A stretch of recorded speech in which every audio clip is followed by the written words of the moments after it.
Good afternoon, ladies and gentlemen.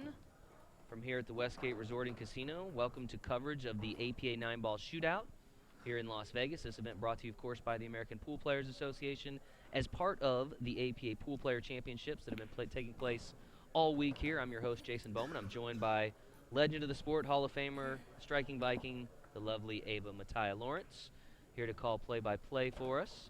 Ava, always a pleasure. Thanks for being here. I'm so glad to be here. Down to the finals. On to the finals. We just wrapped up our semifinals, which was a couple of really good matches there. We anticipate some really good matches here. Of course, we started the 9-ball shootout with 320 participants and 6 remain. 2 in each tier competing for $10,000. Not a bad, Not a bad trip to trip. Vegas, No, right? definitely not. Not a bad trip to Vegas. And folks, what we're going to do here, we're going to try to bring you coverage on multiple tables, so we'll swing back and forth a little bit and keep you updated as we go. We do want to run through some general rules for the 9-ball shootout. Of course, APA rules always applying to any APA competition. There is no coaching here. This is individual play format. That means these players are on their own to make wise decisions. Of course, we mentioned the 3 skill level tiers, the green tier being skill levels 1 through 3, the white tier skill levels 4 and 5, and the black tier 6 through 9. APA 9-ball scoring a little bit different than your traditional 9-ball that somebody like Ava plays a little bit, in that each ball is worth 1 point, the 9-ball worth 2 points, and based on the player's handicaps, they're racing to a certain point limit, Ava. So not necessarily the person that sinks the 9-ball that wins the game, but the person that wins the most points on balls pocketed. So You get that extra bonus point for making the 9-ball, but I do love this format, the way it's set up to where you're alive regardless of what's going on. Grab as many points as you can while you're at the table.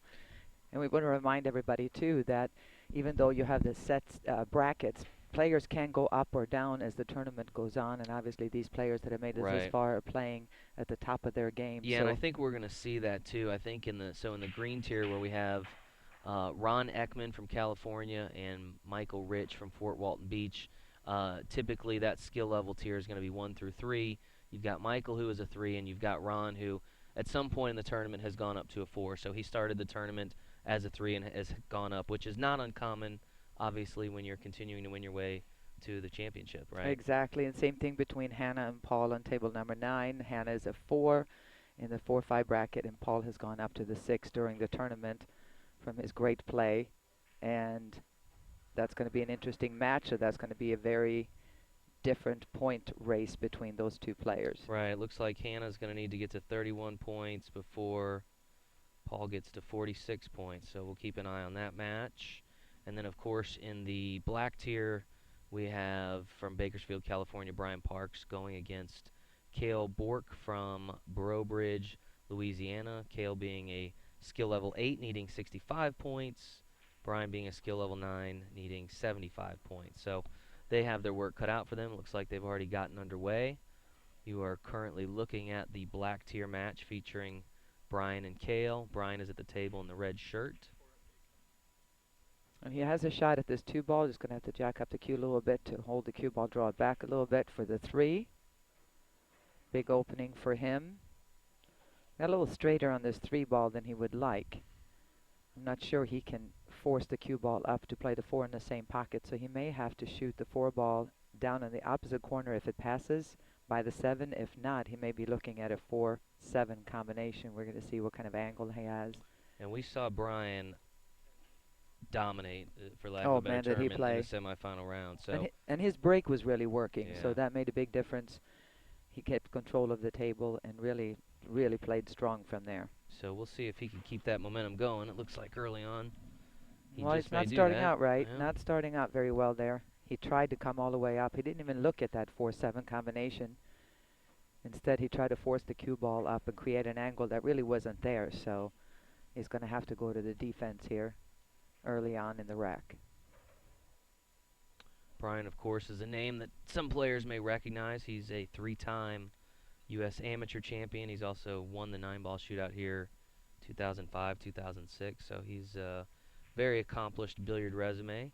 Brian is a farmer's insurance agent back in Bakersfield. Just pulled off a great bank shot there. It didn't look like he could see enough of the 4-ball to make that happen, but Very steady player, very knowledgeable, and super confident this whole week. Has just been playing fantastic. That left a little bit to be desired, considering that I don't think that 6 ball goes by the 8, and if it does, it's very close. He would have loved to come out farther to play the 6 in the left corner pocket. We'll see if he's going to have to go to that or if he can squeeze it just barely by the 8 ball.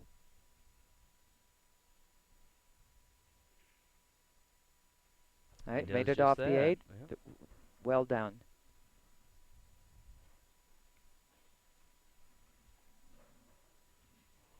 This should be an easy position here, just drifting the cue ball up for the 8.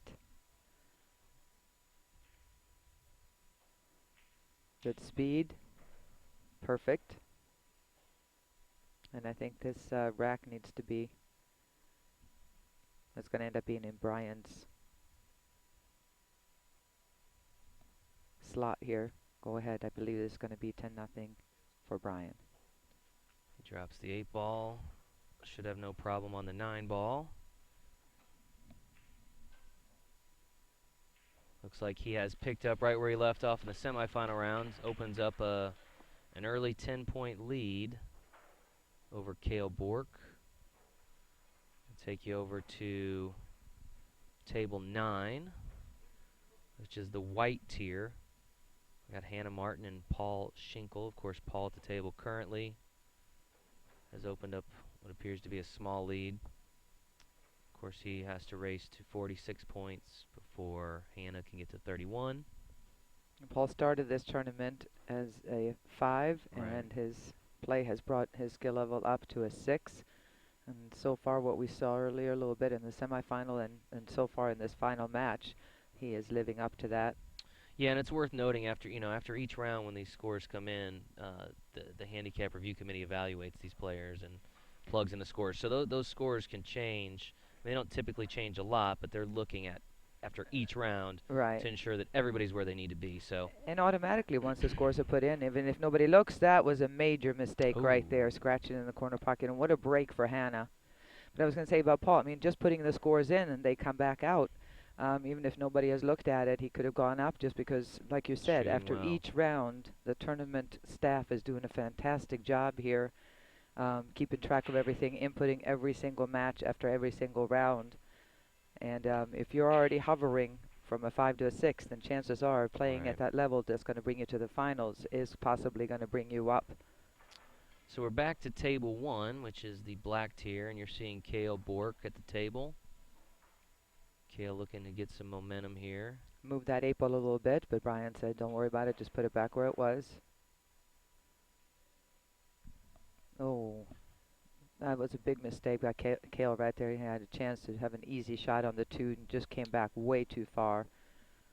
He's going to have to look either at a bank in the side, possibly bank the 6-9. No, it went to the side pocket and missed it. And you can't make these mistakes against Brian unless you get lucky like that. Cue ball nestled up right behind the 8. So he had a good backup plan at least. That works. Plan B works.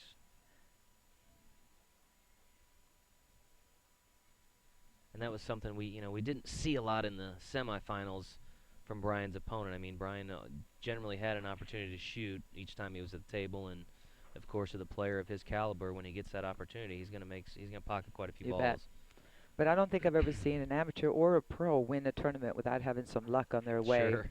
Because everybody here has a true skill level, and they have all been playing really hard to get here. And a lot of times it's that little bit of luck that's gonna be the difference between being here or having gone home already. We're gonna see. He's gonna try a 3-rail kick here, a little bit of left spin. You saw where he aimed. He's hoping to definitely make contact with the 2. He would love to make that down in the corner. 1, 2, 3, and he made contact, but no love there. And Cale's loving this because after that mistake he made getting from the 1 to the 2, he's back here shooting at the 2 ball again. Really keep control of the cue ball here. Table slides a little bit. As it comes straight across for the 4. Now we'll see how Cale is paying attention here because making this 4 ball, you don't want to just make the 4, you need to play that 4 ball off the 6 so that later on you can actually break those open so that you'll have an open 6 ball for later. So he's aiming the 4 ball into the 6. Good shot. Perfect. If he doesn't let the cue ball go too far, no, that'll work. Looks like we got a quick update from the non-streamed match, the green tier. We have Michael Rich with a slim 5-4 lead over Ron Ekman. Michael needing to get to 25 points, Ron needing to get to 31 points. So kind of a seesaw battle there thus far early on.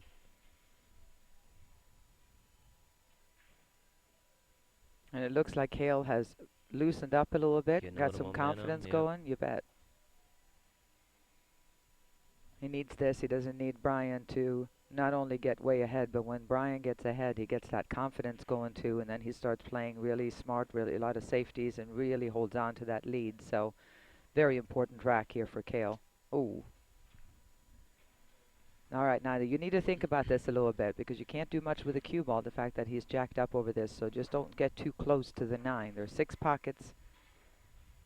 That'll work. 9 ball side pocket.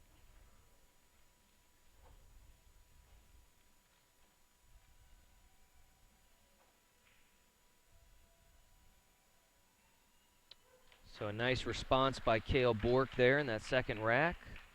We'll get you a score update over on the black tier. Now we move over to the white tier, Hannah Martin and Paul Schinkel. Paul currently leading at 9 points to 3. Has a little bit further way to go based on his skill level. See him sizing up the table a little bit. Yeah, he's in kind of a bad spot here. It looks like the shot really is to play a 2-rail kick, but he's going to go 1 rail and try to avoid that 7 and the 8. Oh. And it's going to be ball in hand there for Hannah. On the 5, 6 ball down here on the other side of the table, so she's just going to have to give herself an angle on the 5 to let the cue ball just naturally drift down towards the 6. There you go, perfect. Really liked what we saw from Hannah in the semifinal. She's seems to be a very confident shooter. She's once she goes down, she knows what she's doing, doesn't second guess. And yeah, the other thing I really liked about Hannah was she made a really major error at one point. I can't remember if she scratched or just made a bad shot, missed an easy shot, and she smiled. She didn't laugh like embarrassingly at herself. right. She smiled and just went and sat down, but then came back real confident. So don't get down too hard on yourself. Everybody makes mistakes. Every pro will make a mistake. Sure. And you got to admit that, you know, if you're an amateur, you definitely are going to make mistakes. So just forgive yourself and move on. So in the semis, we talked a little bit about Hannah, who works for United Airlines as a clerk for their Lost and Found. Paul, of course, from Canada, Pickering, Ontario. Looks like he's been playing pool for about 19 years. Paul's a good shot maker. You know, he tends to make the balls very strong. He doesn't always have the perfect cue ball control the way maybe you see the 7 through 9, but he does have good shot making abilities. And it looks like Paul has played in an APA event here in Vegas before, either one of our national championships. He noted here that he's finished as high as 5th place. Not exactly sure which particular event that might have been, if that was a team event or an individual play, a singles event. So he finishes out that rack. We'll get a score update there as we move over back to the black tier, where we're now tied up 10-10. So Cale's got to be feeling pretty good at this point. Well, especially since he needs 10 less balls than Brian does. So he's in a good spot. Kind of a messy rack here. That 7 and 5 is tied up at the other side of the table. And not only that, but Cale has a tough shot on the 3, but he did manage to get that 2. And with 1 point per ball, even in this high skill level bracket, when the balls are tied up like that, it's not a bad thing. He's got an opportunity. I don't know his game, but he could just hit this 3 ball and try to lag it down to the end rail and leave that cue ball behind the 4. If your speed is correct, then even if you don't get there, it's kind of a mess down there. So I don't think he's got a pocket for the 3, so it almost looks like he has to go defensively here. I want to mention that Cale plays with Kelly cues. That was important for him We note that here on the stream. He's very proud of the cue he plays with, Kelly Cues. Oh, nice shot off the Nice. 4 ball.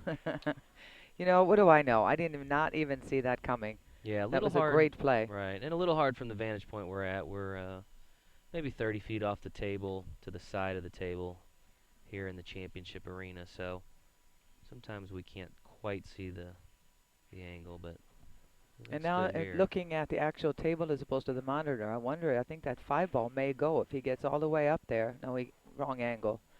But he would have had a shot at that 5 ball, just enough of it to be able to cut it in. Instead, you can just tap this, get a hit on the 5 ball to leave the cue ball behind the 7. I don't think he's going to go to make it. He's going to just tap it and do just Play that to safe. relieve safety. It looks like it. I think what Brian's going to have to do, if he even can get there, is shoot rail first. And he'll have a chance at making this 5 ball.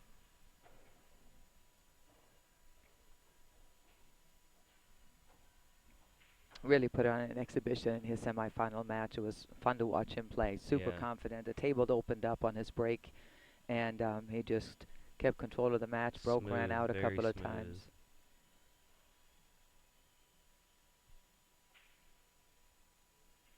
Nice shot.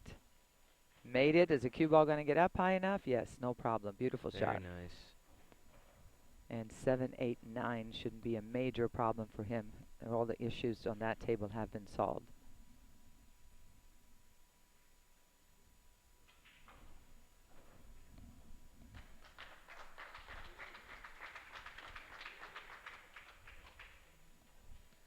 Move over back to table 9, the white tier. Looks like Hannah Martin is about to finish off this rack for a couple of points. Big for her to get that 9 ball and get those 2 points in there.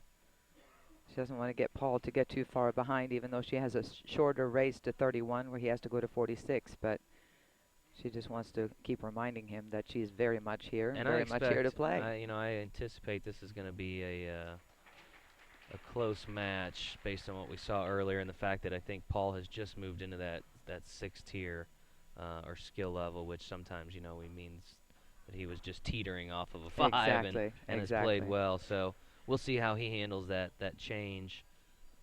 And like we know, I mean, if Hannah can take 1 rack, that's 10 points. All of a sudden, she is ahead of the pace, being that she only needs 31 points. So, but she needs to make something on the break. She did make the 3 ball. Not sure if she can make this bank shot past the 5. I don't think so. So she may have to play safety. But the fact that the 6 ball is so close to the 2 balls, she should have a good chance of doing that. Just drift the cue ball up, send the 1 to the other side of the table. Good shot. Don't be afraid to play safety. You know, so many people, especially in amateur pool in certain parts of the country, think that that's like almost cheating if you play a safe. And it's just as good as any offensive. Good safe is just as good as any offensive shot any day. Play those defensive shots. Don't be afraid. Yeah. Nice kick. Is he going to get rewarded here? He did. Quick update on our non-stream table, the green tier, where Ron Ekman now leads 16-9 over Michael Rich. Ron Ekman trying to get to 31 points before Michael Rich can get to 25. So again, that's an update on the green tier here at the 9-ball shootout. The second of 5 championship matches that'll be decided here at the Pool Player Championships. So still a lot of pool to be played. It's been a great week so far. Looking forward to awarding a whole lot of money here in the next hour or so to some of these players.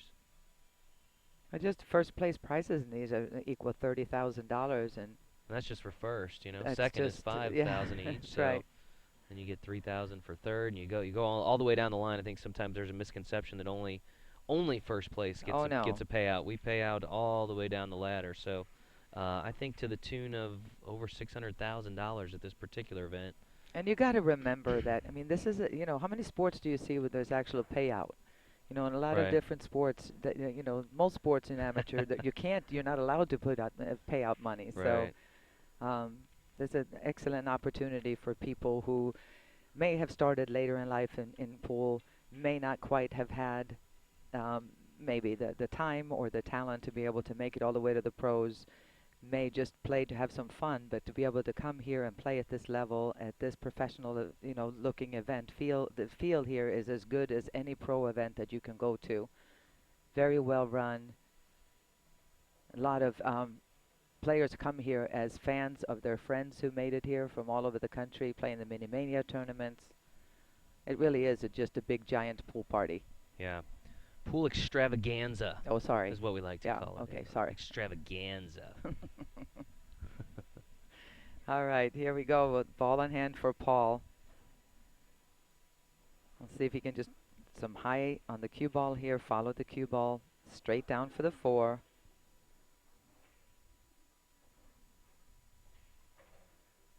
He's got the angle he wants on the 4. That was good speed right there. Now just really pay attention on this 5 because the 6, the 7, and the 8 are kind of circling the 5 ball.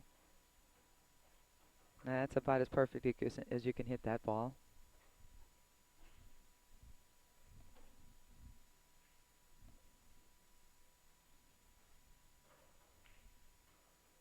Whoa, whoa.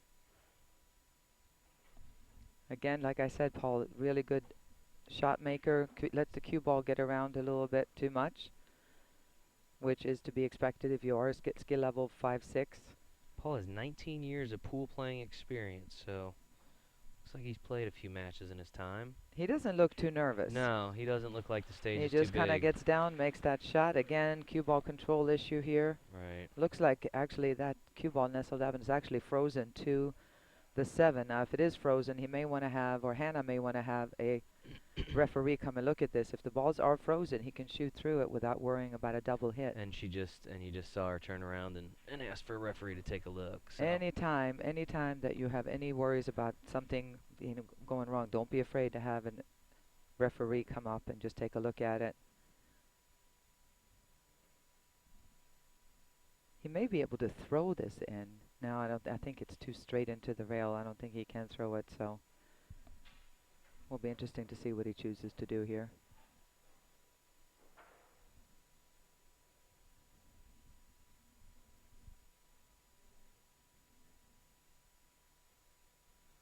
For the folks here in Las Vegas, want to remind you about our Poolapalooza celebration tonight here at the Westgate poolside. 8 o'clock. Should be a great time tonight. It's been a little bit of rough weather this week here in Vegas, but I think the forecast is looking great today, and so it should be a great night out under the stars. If you've never been here to Vegas, but you're here this week, definitely encourage you to check it out. If you're not here in Vegas this week, I encourage you to get out here in August because it'll be even bigger, even better.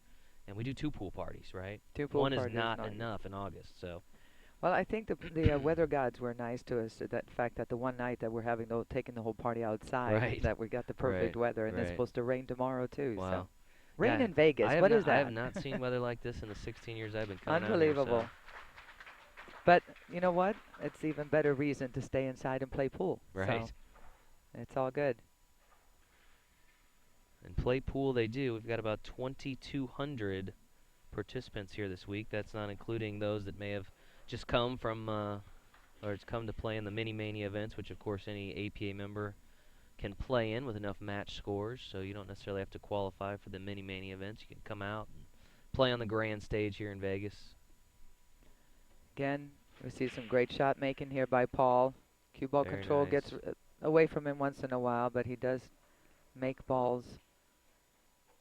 Nice straight stroke. Good shot maker. So he pockets the 9 ball. We'll get a score update on that match here after this rack. And we're now moving over to green tier coverage, which is Michael Rich and Ron Ekman.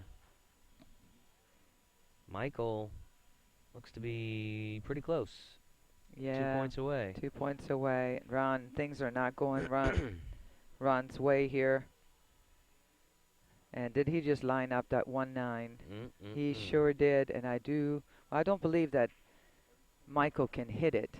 No, it looks like that 2's maybe blocking the way, which is a good thing for Ron, because otherwise. As you know, we don't allow the jump cues in APA 9-ball play. So what he's going to have to do here is, if he's got the stroke to hit it, which I doubt, to hit a legal jump shot over this 2-ball. That's almost a full ball. I don't like his chances. Or try to curve it. But at this skill level, I'm not sure that that's something that he can do. But it looks like he's aiming to be able to hit it at least. No, one rail first. At least he got that Nice 9-ball out of contact with a there. 9, yeah. Took away the 2 points, but Give ball in hand to Ron, so he's got his work cut out for him, but he's got an opportunity at least. it looks like he's got the 1 right there, and if he can make the 1-2, the 3-7 combination is there. So he should have a good chance of picking up 3 points here at least. All right, a nice little stop shot here. That's all he has to do. The 3-7 is almost straight into the side pocket, unless he drifts out for the 3 in the corner. All right, there we go. Let's see how we can do here with a combo. Looks like Ron plays out of Sticks Billiards back in California. All right, he got his 3 balls, but no love there on position on the 3. He's got a really tough cut on the 3 ball if he goes offensively, and very, very difficult way to get down to the 4. And with Michael only needing 2 points, he can't leave anything for Mike at this point. He's got to really just keep it up. We'll see what he's going to do here. It doesn't look like he's cutting it. He's trying to bank it. Oh. Ava, I think you're going to want to root for Ron here because, just so you know, he lists his favorite pool player as the striking Viking. Well, of course. You know, Ron and I go way back. And he actually plays with a Viking No. Q. All right. Because, again, he's a fan of the striking Viking. Oh, so that's cool. Michael Rich, needing only 2 points. Again, 1 point per ball, 2 points on the 9 ball. So he is 2 balls away from a championship. Well, if he can cut this in, and he hits it really thin, we'll see. Might be able to hold it enough for the 4. Looks like he's going to go into the 9 a little bit. No, he missed the 9, and so he's left himself a really, really difficult shot for the win right here. But I think he feels pretty good. The fact that Ron needs 21 points to Michael's 1. Yeah, that score you're seeing there, he's actually at 24 points, so this could be it here. And he fails to make contact with a 2 ball, so he fouls.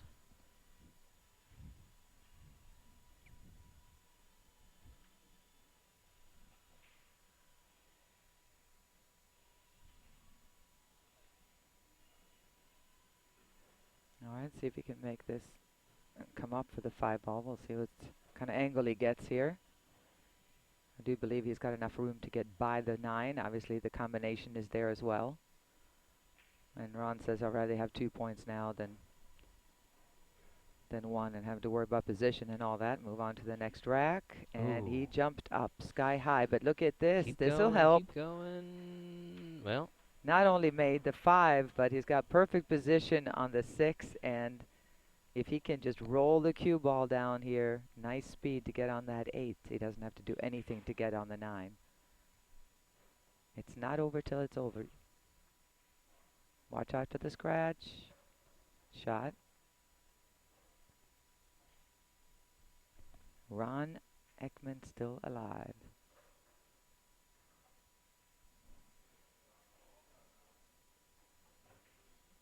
oh, Oh boy. tough miss there. And the scratch. a scratch for the win. Michael Rich gets ball in hand on the 8 ball. All he needs is this shot right here for the $10,000 prize. That's no gimme though with 10,000 on the line, is it, Ava? I mean, even ball in hand. Ball in hand on this 8, I would take this all day. Yeah, he needs to come over to this side of the table, just leave it straight in. He can get as close as he needs to get. Yeah, I would take this shot all day long, and so would Michael. And there and you we have our it, first folks. champion. Michael Rich, Fort Walton Beach, Florida. 2016 9-ball shootout champion in the green tier. So he's taking home 10,000. Mr. Ron Ekman, who had an outstanding tournament here from California, is taking home 5,000. So can't be too disappointed with that. We're going to go back to coverage of the white tier here. And where it Paul looks has like really Paul taken has charge. opened up a sizable lead over Hannah. Hannah got to 11 points there after making that 9 ball, but she has her work cut out for her. Paul only needing 11 balls, 11 points. Kind of a nice scene in front of us. We've got Michael getting hugs from friends and family supporters here at the event. Quite an accomplishment for, looks like maybe that's, I don't know if maybe that's his father there, and looks like he's in tears there. So Oh, kind while of a that's nice moment, happening, yeah. nine ball on the break for Right, there Hannah. we She'll go. take that. And she gets to do it again.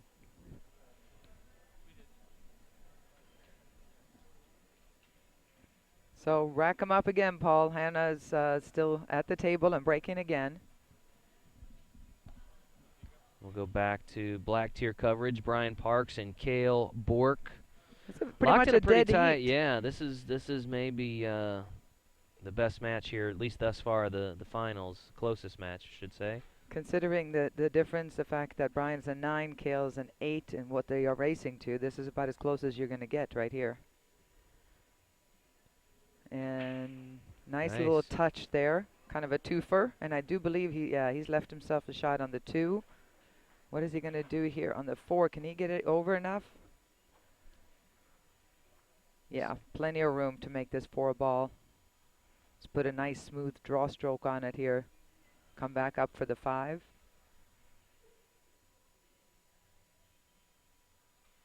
Looks like this event has been a stark contrast from his last appearance here for Cale, who was here in 2015 playing in the 9-ball doubles. Says he went 2 and out, so I think he's going to be much more satisfied with his performance this time around. You bet. And on the other, the applause there was for Hannah,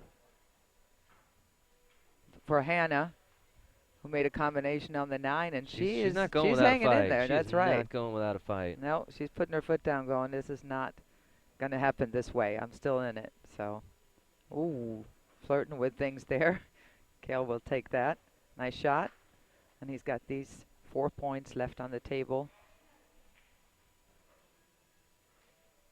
to take the lead here in this match.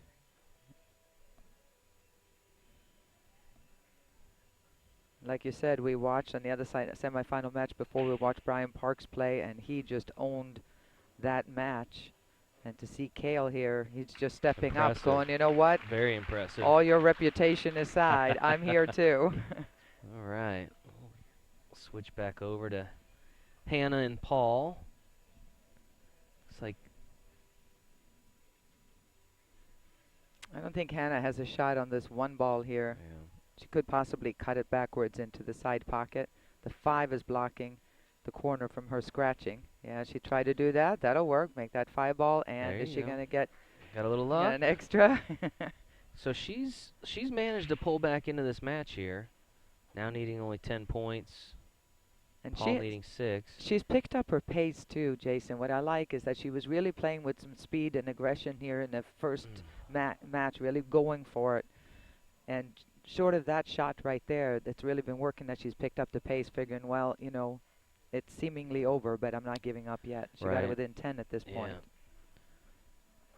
Tough thing is her opponent now only needs 5 points to finish off his championship run. So we'll see here, thin cut on the 3 ball, natural position down for the 4 on the other side of the table. He just avoids a scratch and plays with good speed. A little too firm, but he still is going to have some kind of a shot unless he gets behind that 6 ball. He did. Still needs 4. And he can do it with this rack here if he can run it out. Going to have to kick at this 4 ball though. This is not the shot you're looking for when you want to finish a match. And again, Hannah is only 10 points away. There's 5 points available on this table right now, so if you were to give her ball in hand, she's definitely within striking distance, and good hit, but she's going to have a chance. You bet.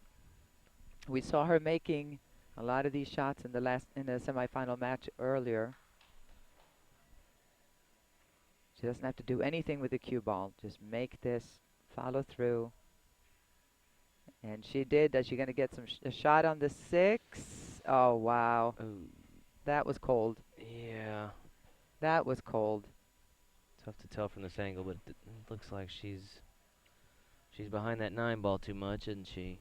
Well, the way she's looking at it, Jason, I wonder if she can hit the right side of it just enough to maybe play a safety. Looks like that's what she's going to try to do. Nice soft shot. Get that cue ball even behind the 7 if she... Oh, she's going for it. Oh. Oh, no. And a scratch. Ouch. And Paul steps to the table, and there's just enough points for him to go all the way out here. 4 points available. And that's what he needs. That was a tough break for Hannah. So we'll see. Paul will take a deep breath and try to finish this off. He shouldn't have a problem with the 6 and the 7 ball unless he scratches here. Wait a minute. Wow. Did that point in the side pocket get him, do you think? Yeah, it's tough to tell from our vantage point no, here. he's but aiming like he can make it, yeah. That was close. That was flirting with some serious danger right there. But check out the position he just made on this 9 ball and this for the win.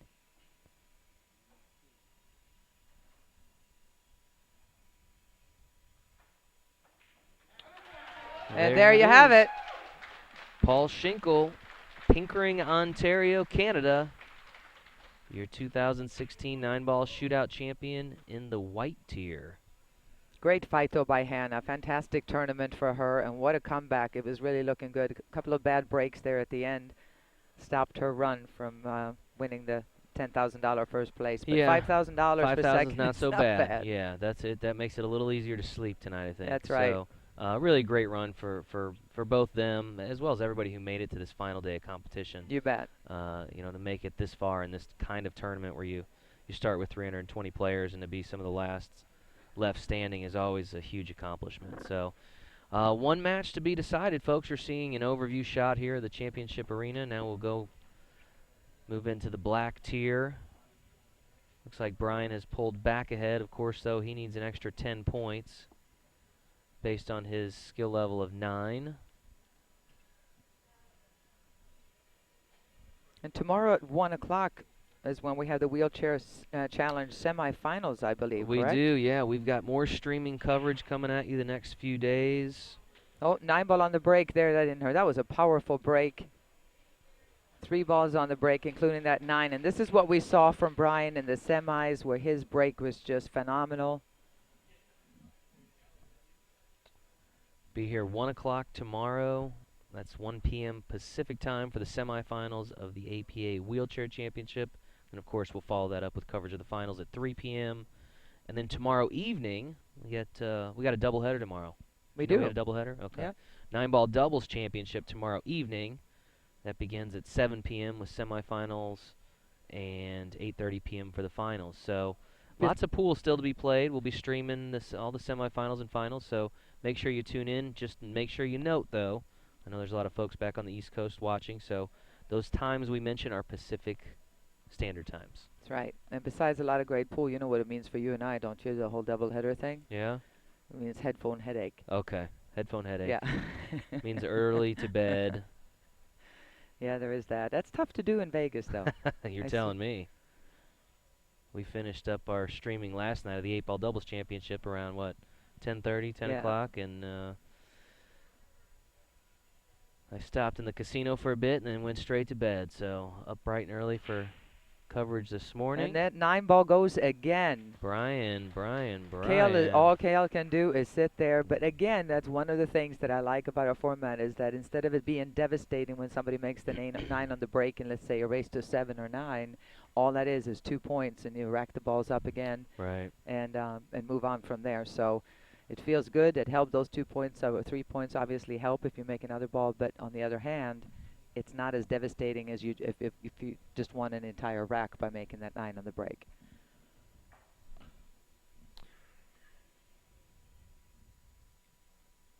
So Brian leads by 10, but needs that extra 10 points. So fairly even match here. Brian is asking for a little bit better rack here. Apparently one of the balls just rolled off. It looks like the one ball rolled off the top two balls a little bit. Yeah, and explain how that works, Ava, for some of the viewers when the You really want to pay attention that the balls are touching each other, that they are frozen. For the breaker really wants to make sure that the 1, the 4, and the 3, the top 3 balls are frozen and put together, that they're all touching each other so you don't get one of those dud racks. For the racker, you want to make sure that the bottom 3 balls are really are touching the 9 ball, especially the 2 balls, but that the 3 bottom balls are connected so that the 9 ball doesn't fly.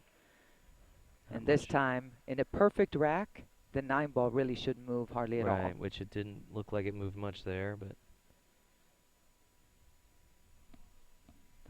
Brian has an easy shot on the 1 ball here, but the 2 is way on the other side of the table, so he's going to have to take a bit of a tougher shot unless he can cheat this pocket a little bit and have just enough of an angle where he can come out to play the 2 ball in the corner, and he can. The 2 ball passes by the 6. He can just drift this down a little bit, as you can see the 3 ball goes in the side.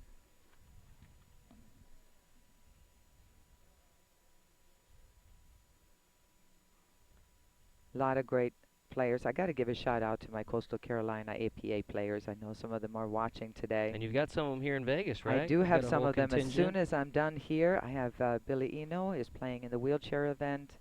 I have Devon Edge left. He's playing in the 8-ball singles. And we have our the team from Brunswick County are playing in 9-ball doubles. That's got to be awesome to come out here as an amateur player on this kind of stage. Yeah. And, you know, just a lot of players in Vegas for the very first time. So, very cool experience here in Las Vegas at the Poolplayer Championships. And they all say the same thing. The minute you walk into that tournament room, it's like you lose your breath. You have Right. no idea. You hear about it, you've seen pictures, but you can't, you know, we came close, I think, at the Riviera when we could have that from above. Yeah, Take the that sky picture of the boxes. sky boxes. The sky boxes were incredible. But at here, the I Riv. tried to take some pictures when I got here because it's such a beautiful setup, and you just can't get There's the no, whole yeah, idea. there's no upper level. Exactly. Speaking of the Riviera, I've seen some demolition going on over there I the last know. couple days. Man, they are tearing away at the smaller buildings and. Tearing down a lot of memories, aren't So they? yeah, sounds like they're going to implode the 2 bigger towers, one in June and the other in August. So if you happen to be out in Vegas, that's, you know, maybe only every few years you get a chance to see one of those That's right. casinos come down as Brian Parks finishes off the rack. Again, he looks like he's opened up a pretty decent lead. But again, as we know with these players, you get at the table and you might be there for a while, right? At this skill level especially, I mean, they can control the table. You know, Kyle gets down to the table and all of a sudden kind of, you know, can take charge and get that break Right. working. But right now, Brian has a good hold of it, and his break is really, really working. So in addition to the 9-ball shootout, we still have wheelchair championships ongoing. We have the 9-ball doubles going on, as well as the 8-ball classic, which will wrap up on Sunday. So still a lot of pool to be played. This is again the second of 5 championships to be decided this week. Looks like 510 players in the 8-ball classic, which is a nice increase from last year. 510. 510 players, yeah. 256 teams in the 9-ball doubles championship, and we got 47 players here for the wheelchair championship, which is one of my favorite ones to watch. I mean, you talk about some incredible, you know, people that have overcome some adversity and other things, and you see some talented They can play. players. Listen, I mean, really, really, really strong players. Super strong players. A lot of times when we have some like the local media come out, they're always interested in the wheelchair event just because it's you're just blown away by these guys, their skill set based on kind of some of the circumstances they've had to overcome is You bet. very inspiring. Again, I have 2 very strong players in our league at home that are in wheelchairs. But I mean, compete. I think they're both skill level 6 or 5, and I think they're Yeah. both 6s, and just really play Amazing. strong pool. All right, here we go. It's getting down to the nitty gritty.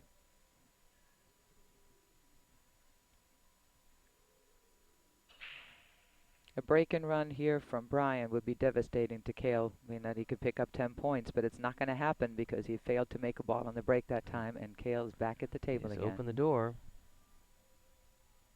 I like how he has his name tag on his back. I bet you somebody We just went can't by confuse and him that kind of way. Yeah. somebody went by and just put that on his back. I Reminds think. me of the kick me signs people would Yes, put on my exactly. back as a kid, right? They did that to you? I might have done that to Oh, some people. oh, I don't okay. know. I just All wanted right. to sound sympathetic. Okay, little issue here with the 3 and the 4. See if he's going to hit this with some speed. It's a thin cut. That's going to just, baby, I don't really like that shot. It's a two-way shot here for Brian. He can shoot that combination on the 9 and at the same time send the cue ball to the other side of the table for the snooker. You got the 6, the 8, the 3, 4. A bunch of balls to hide behind here. Well, we've got a second. Want to make sure we thank our sponsors, Aramith Billiard Balls, our friends at Pool Dog for all your pool accessories and needs, and of course Action Cues. And obviously we've got to thank the Westgate Resort and Casino, really great hotel partner. I know the players are having a great time. They've made life very easy for our staff. So it's been a great week so far, and we anticipated another couple great days here. How did he hit that shot? Dangerous, dangerous shot because if I mean he's got an automatic 2-9 here. If he would have left an open shot, then it would have been an easy shot for Cale. Now all Cale really needs to do is hit this 2 ball, and he should be able to make that 9. So a good hit here should result in. He did it. Oh no, no, just missed. too deep on the side. Everybody goes too long. It seems like we should have picked that up by now. Everybody hits it too long, and that's again because the table is sliding a little bit. Still new cloth. And oh wow, that's surprising.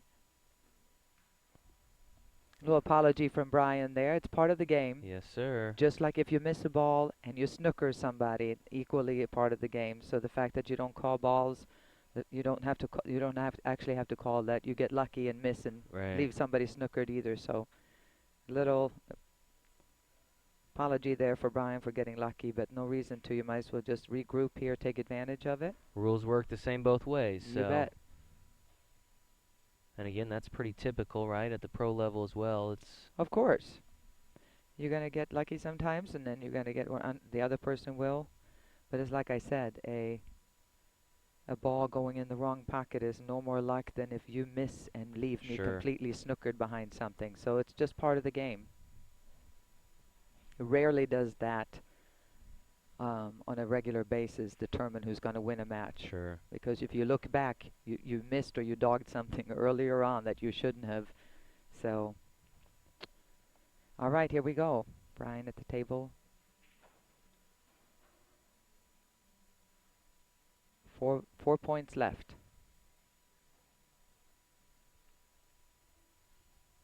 And things are looking really uphill for Cale right here.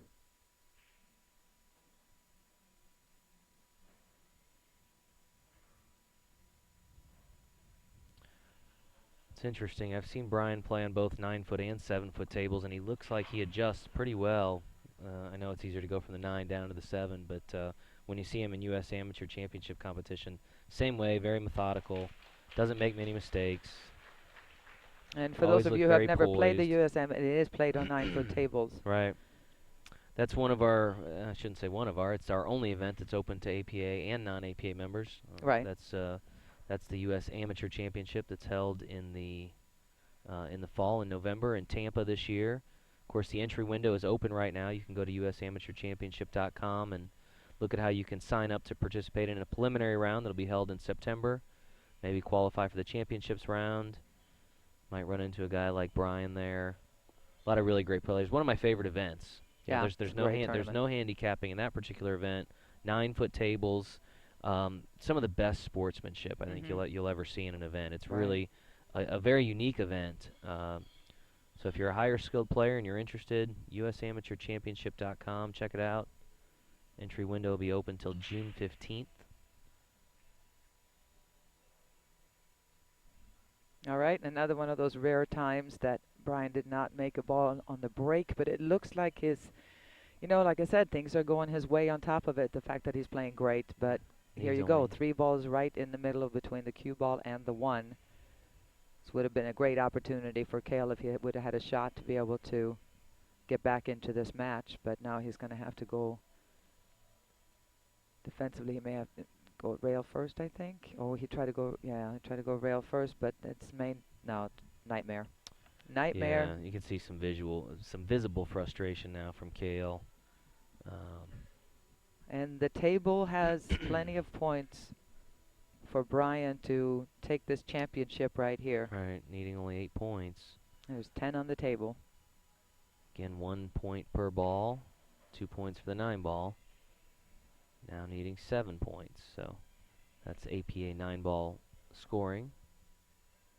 And again, Brian won this event in 2005 and 6 and hasn't been able to get back into the winner's circle since. So right, I and know he's he here, wants and this yeah, I back. know he's here. I've seen him here, every now and then. Yeah. So 10 years it's, later. it's not easy, especially when you you do kind of get that target on your back. I mean, Of there's a course. lot of players here that know who Brian is, and when you match up with him, he's getting everybody's best game for the most part. So, and he knows that, which speaks volumes to the kind of player he is, that he can handle that kind of pressure. But I know after 10 years he wants this title back. Sure. So this means a lot to him besides the $10,000. But I know that the championship part, getting this back, is obviously important. So this is the key shot here, Jason. If he can come across and back out to about where the cue ball is now to get position on the 6. It's going to just come between the 7 and the side. He doesn't want this to drift. Oh, beautiful touch. Wow. I thought he was going to go into the rail and back out again. But he felt it. He's looking to see how many points he needs. He asked the referee. 3 points. I'd be real surprised if he doesn't get them here. Yeah. Just across and back again. Oh, wait a minute. Well, not perfect. Not perfect. But the beauty here is that it's just a speed shot. If you cut this in, just pay attention to the speed to get back to that side of the table again for the 8. There you go. Take your time. Think about it a little bit. That's experience right there. And again, even though he's so far ahead and all he needs are 2 points, he's not going to just take any chances here and figure, well, I'll get back to the table again. He shows a lot of respect for Kale here and for the game. There we go. 1, 2. Very nice. And this 8 between Brian and the championship.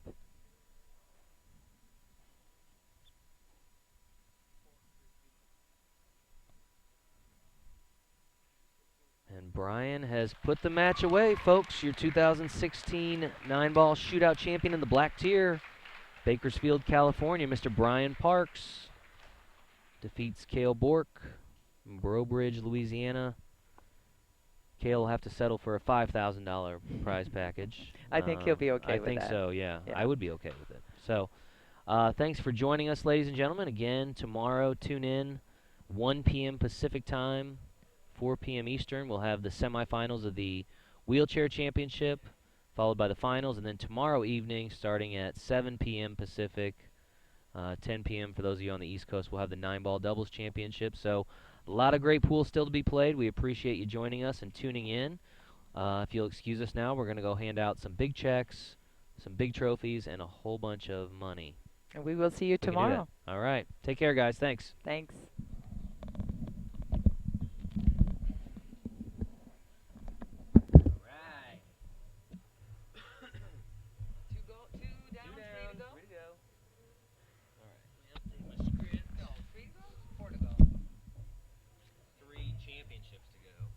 Wheelchair, doubles, and 8-ball classic. So it's 1, 2 tomorrow, 1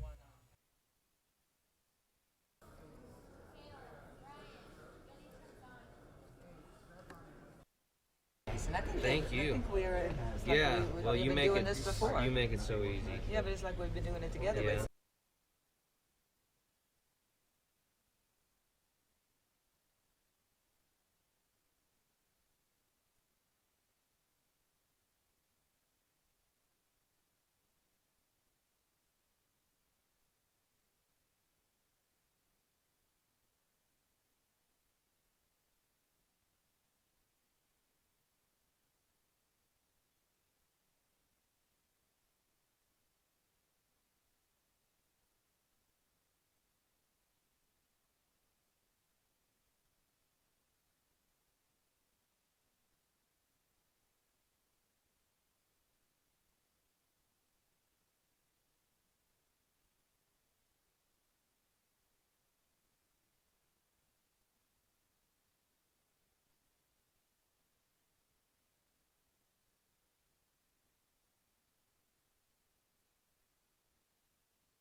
2016 NFL Shootout Champion in the white tier from Pickering.